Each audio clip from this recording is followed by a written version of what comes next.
Hi, I'm Ben-Yaakov. This presentation is entitled Vibration Energy Harvesting by Piezoelectric Sensor, with some emphasis of neutralization of capacitance loading.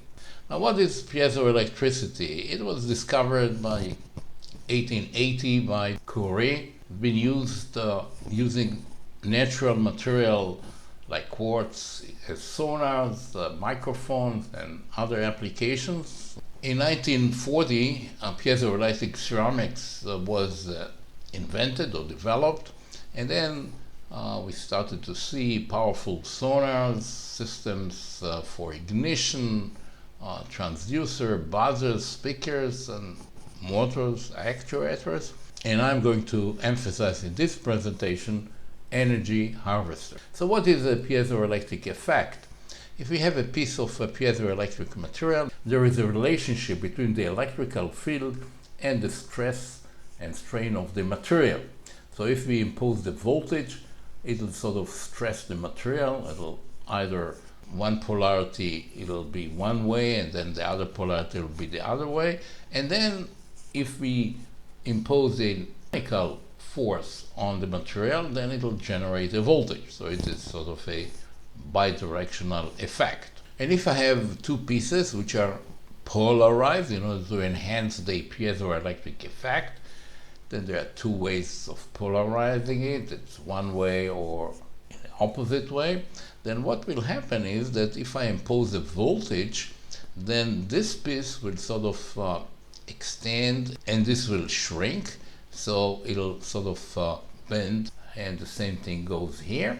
And this is again a two-way street. If we impose a voltage, it'll bend this amorphous piece, and if we'll bend it, then it'll generate a voltage. So I can build a unit like this. This will be the piezoelectric material.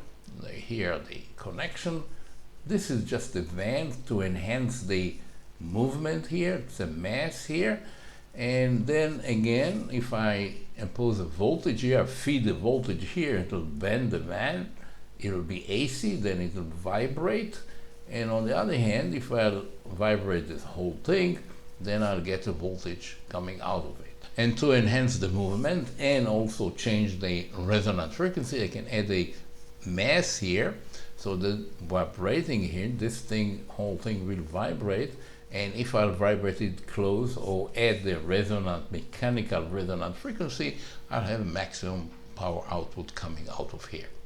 Now the model of the mechanical part is actually based on a second order system, and we can emulate or describe the mechanical part by an equivalent electrical system. And here is the relationship. Mass is an inductance, losses are resistance, the spring or 1 over the stiffness is capacitance here, velocity will be the current here, and the force is actually the voltage. So this equivalent circuit describes the system, and we can now connect electrodes to impose the voltage or get out the voltage out of this piece. And here then will be the complete equivalent circuit, which includes the electrical part. This is the actual capacitance. This is the capacitance between these two plates. And this transformer actually translates the electrical signal to a mechanical signal here. This is the mechanical part. These are not real inductors. It's just representing the mass, while this is a real capacitance. And then we can of course reflect everything to the input, and we get this very simple equivalent circuit. So this is the equivalent circuit of a piece which has electrodes and a mass, which you can then either vibrate to get output energy or feed in a signal to get a deflection or to vibrate it.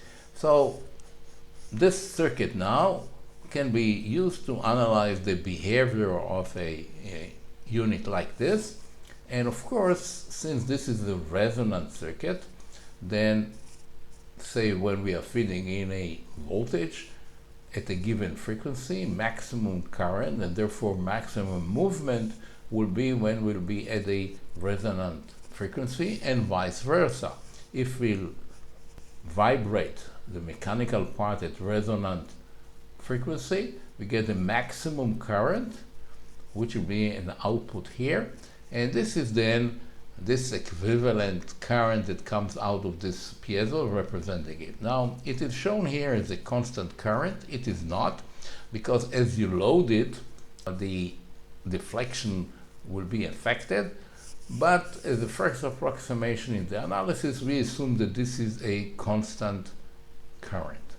Now, if you have a constant current of a given frequency, this is the inherent capacitance of the piezoelectric material or device. And here I'm loading it with a resistor. So this will be AC here, depending on the resonant frequency, which could be very low, and usually it is low. It's a mechanical resonant frequency in the range of tenths of hertz to a maximum of hundreds of hertz. And typically what we're going to see is something of this nature. When the resistance is very small, then of course the power that you will get is very small, because this is a constant current.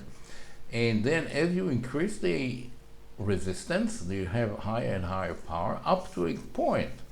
And the point is when the impedance of the capacitor is equal to the resistance here.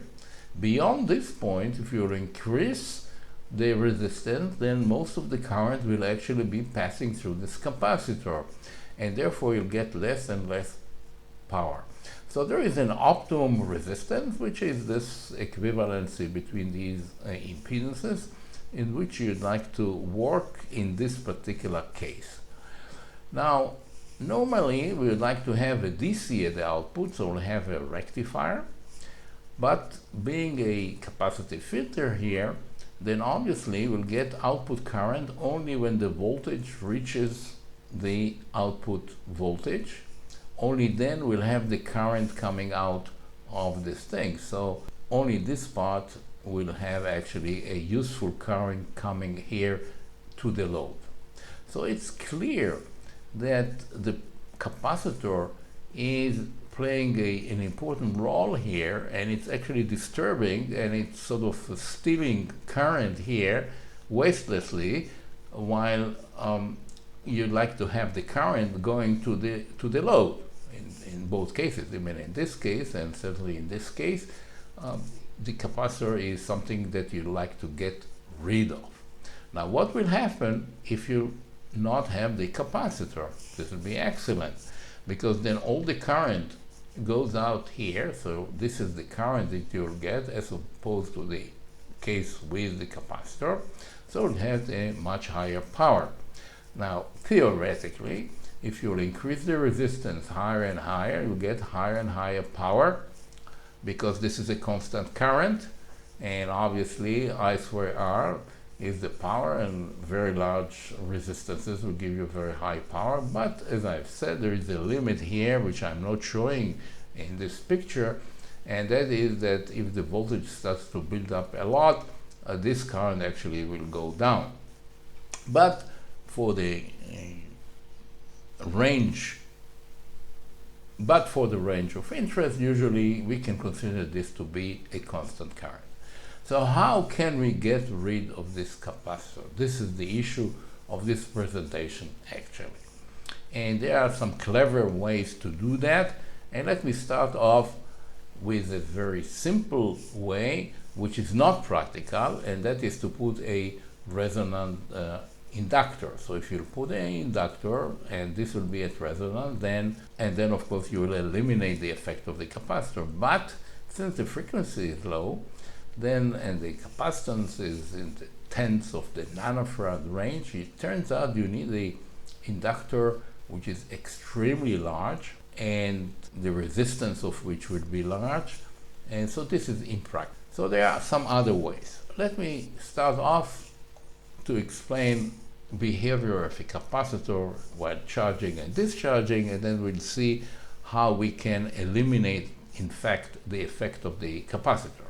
So let's start with a very simple case in which you have a battery We have a capacitor, we have an inductor, and then we turn on this switch at a given time, or if we have a diode, we don't have to worry about the time because the current will not go the other way. It will go only this way until it's 0, and then it will not return.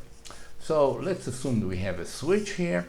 We turn on the switch, the voltage here will start to build up to the maximum. This is the B0 current then, and at this point we'll turn off the switch at 0 current. And therefore the capacitor will hold the voltage. One can show, I am now proving it here, it's trivial, that the voltage, the maximum voltage that you'll see here is twice this voltage. This is the maximum value.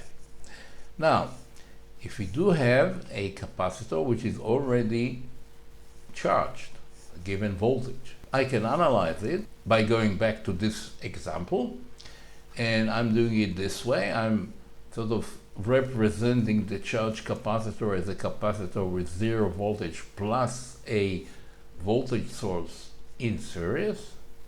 Then I'm flipping this thing over, here it is. So this is the case we talked about, only this is negative. So I'm getting here twice the value of the voltage here. And then since the capacitor was charged, I'm representing it by this voltage here plus the minus twice the value. And I end up with the conclusion that the voltage of the capacitor will sort of flip over to the same value, same energy from here to here, and this is be in a lossless system. In a system with losses, this will be a little bit lower, of course. So you might say that you take the energy here and you bring it to the other way, same energy, CV squared over 2, except now it's charged the other way around. So if we have a charged capacitor, we have an inductor, we turn on the switch for a given time or turning it on with the diode, it'll go to the maximum, to the value here, the negative side, and it'll stay there, and the value, it turns out, will be the original value times this coefficient which takes into account the losses. This is the Q of the inductor of the system, you might say.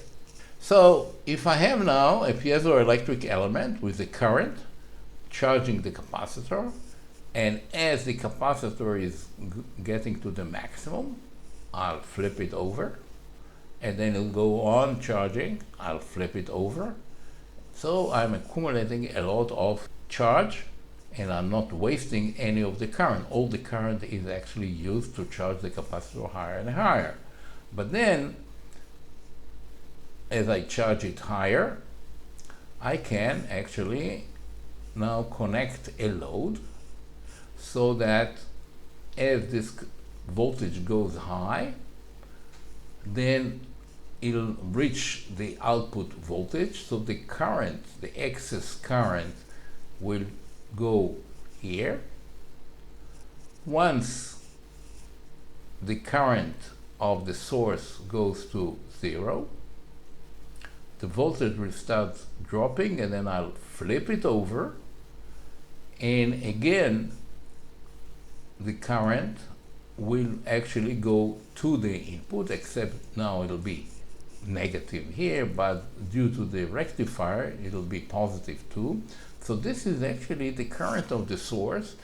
This is in a lossless system that I'm not losing anything. All of the current coming from here is actually going to the output, while at the 0 points of the current I'm flipping the capacitor voltage and then going on feeding the output from the current. So this is very, very clever, and it sort of eliminates the capacitor.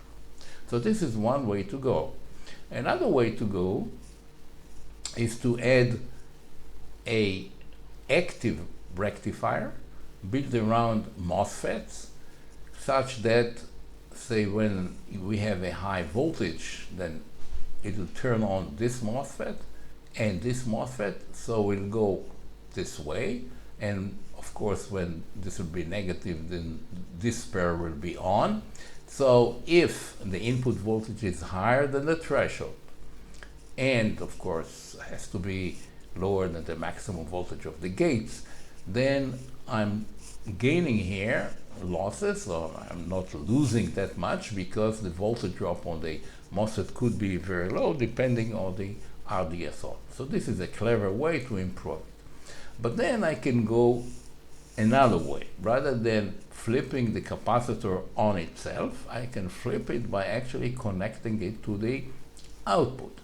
So doing the same analysis as before, we can show that if you connect it to a voltage which is lower than this maximum voltage on the capacitor, you will do two things. One, you'll transfer energy to the output, and secondly, you'll flip over the voltage of the capacitor.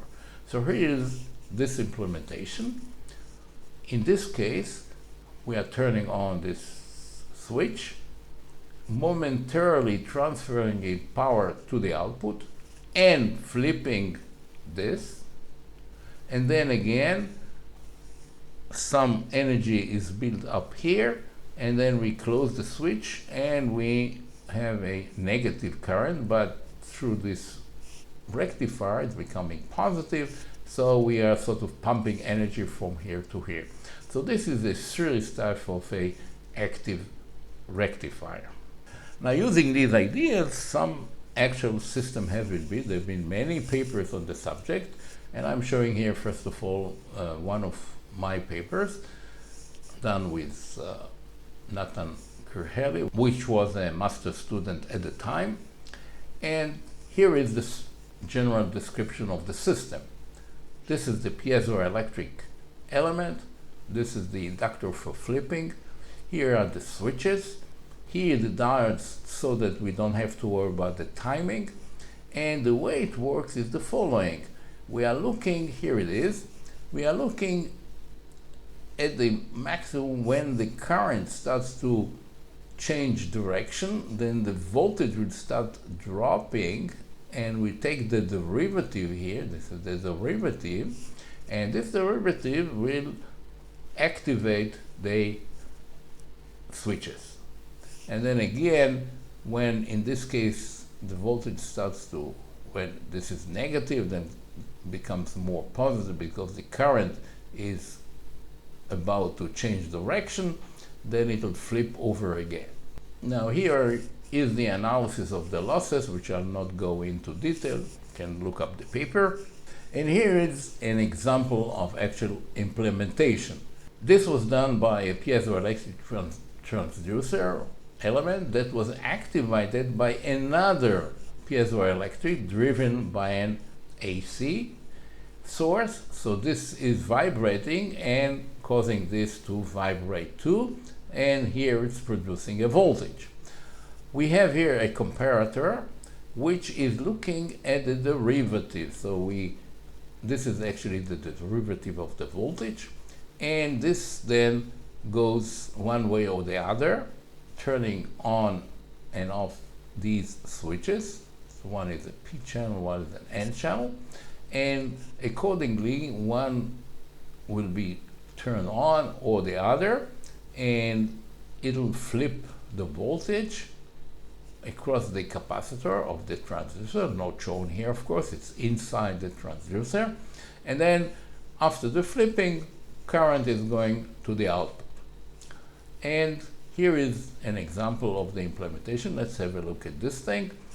We see here the voltage building up, and as it'll start going down, the derivative is recognized, or this drop is recognized, and it is causing the flipping, and of course then you have the other side flipping. So this is the operation of the circuit. And then we had an extension here to this by another paper, same guy, and here we have this circuit, the difference being that we have added here a regulator. That is a very low power regulator. It's a buck regulator. We use this inductor of the buck also with extra two windings in order to activate the comparator. And this goes the same way. We have now the switches. This is the derivative here, and then we have the power going in here. This unit has a built-in bridge rectifier, and of course a regulator, which produce a constant voltage at the output, which you need. Always you need a constant voltage for an application. So here is the experimental setup. This is the van here. This is the piezo part, and this is the extension for the mass.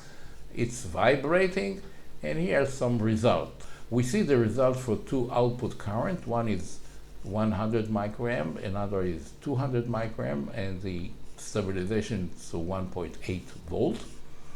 Now, we are comparing here the output of this device with an output of a device which has just a rectifier, just a bridge rectifier. So we definitely see a much higher voltage. This is for the lower current, and the heavier current, of course, will attenuate a little bit. And we see here that this is like 13 volt peak, while this is only 5, so it's about twice as much. And obviously you get much more power out of it.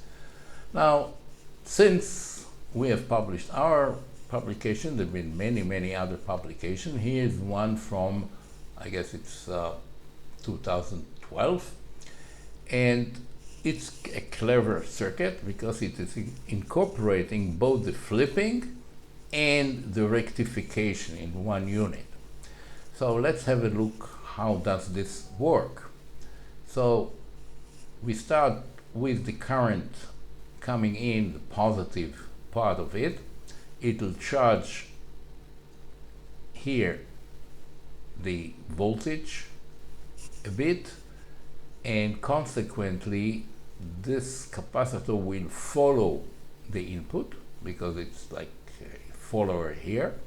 And then as the current starts to go down and actually comes to 0 here, then the voltage of this point will start dropping. So now this is acting as a peak detector, because as the voltage go down here, the voltage here stays as it was. So we are now generating a voltage between the base and the emitter. This is a PNP transistor. So when this goes down within the, say, 0.6, 0.7 volt, this transistor will start conducting, and it will conduct through the base, and then through the collector, which will feed this transistor, which is now causing this short. This is the load here, which is now being charged by the input, and at the same time causing flipping of the voltage here. And then of course the negative part will be the same thing. We'll have a voltage enough to turn on this transistor, turn on this transistor, and then we'll get a flipping, and it'll be this way, and of course it'll be charging the same way. This is actually the bridge rectifier, although it's sort of spread around, and the flipping is again done through this. So this is one idea, and then there have been some other extension very recently. This is a paper from 2019, a recent paper.